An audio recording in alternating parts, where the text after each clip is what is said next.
Greetings, everyone. Well, it's March, and you know what that means. That's right, it's Mystery March 2023. Woohoo!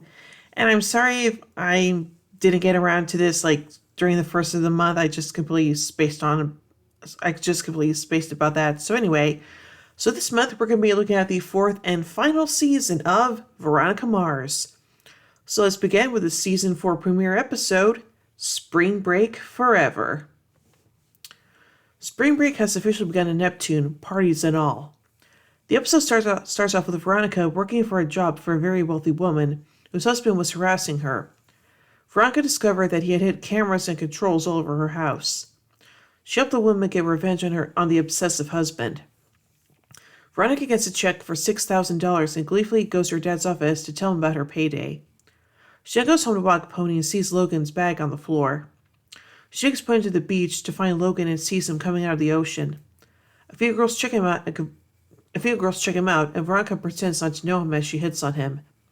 They go back to their apartment and excitedly say hi. Hold on a minute.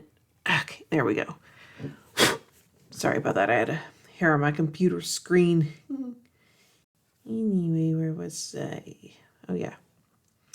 Veronica then goes through Logan's bag, suspicious of where he had been for work, and she finds a ring.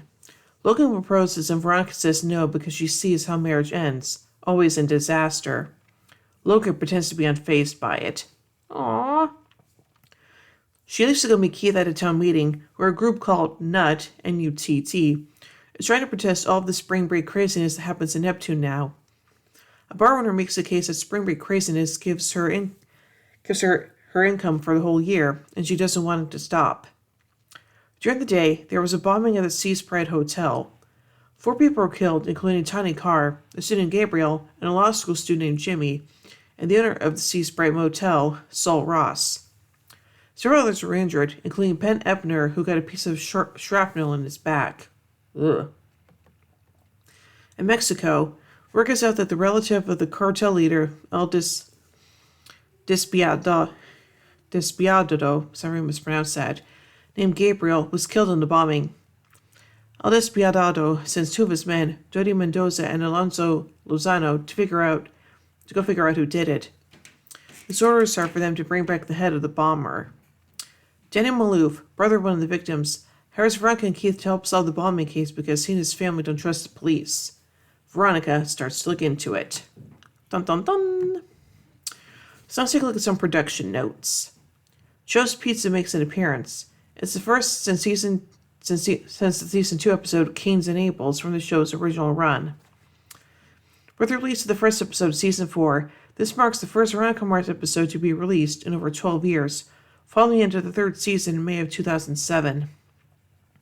Season 4 was originally supposed to be released by Hulu on July 26, but was released a week earlier than expected.